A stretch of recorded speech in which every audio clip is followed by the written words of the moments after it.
ఆయనతో సహవాసము చేసిన ఎడల నీకు సమాధానము కలుగును.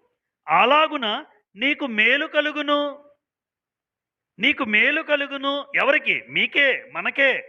ఎలా మేలు కలుగుతుంది? ఆయనతో ఏం చేయాలి? దేవునితో సహవాసము కనుక నువ్వు చేస్తే నీకు జీవితంలో సమాధానం. అమ్మ, దేవునితో సహవాసం ఉంటే సమాధానం. ఈరోజు చాలా కుటుంబాల్లో ఎందుకు భార్యాభర్తల మధ్య సమాధానం ఉండదంటే దేవుని దగ్గరికి రారు.